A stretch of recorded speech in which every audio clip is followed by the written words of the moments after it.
A little bit off the top. Don't notice that everyone's table.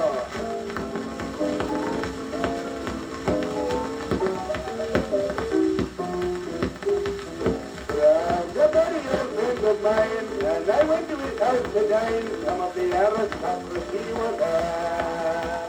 Not a one of them came in lips, and every one of them tried his place was fun to watch the animals, I declare. The waiter came into the room with a pudding of wondrous size, and though they ate it up to feed a cow, a leader of society completely lost his etiquette and yelled out to the host, "Hey, Mr. Brown, a little bit off the top for me, just a little bit off the top for me. Throw me off a yard or two, I tell you when to stop.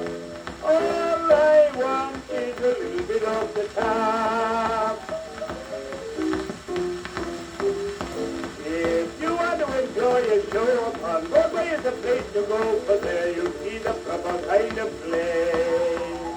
Magic Violet comedy, everyone agrees with me, and that's the reason why I always pay.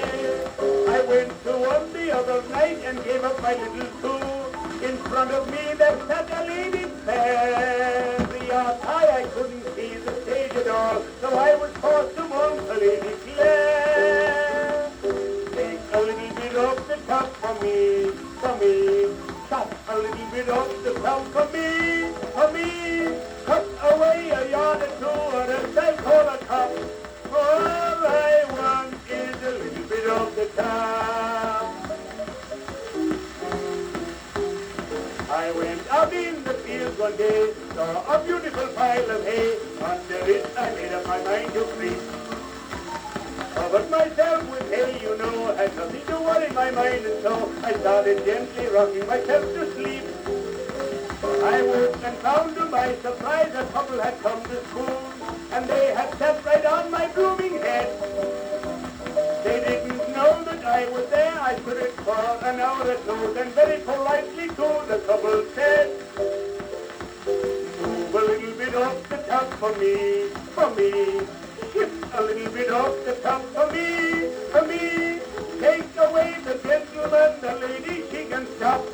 All I want is a little bit off the top. Move a little bit off the top for me. Shift a little bit off the top for me. Take away the gentleman, the lady, she can stop. All I want is a little bit off the top."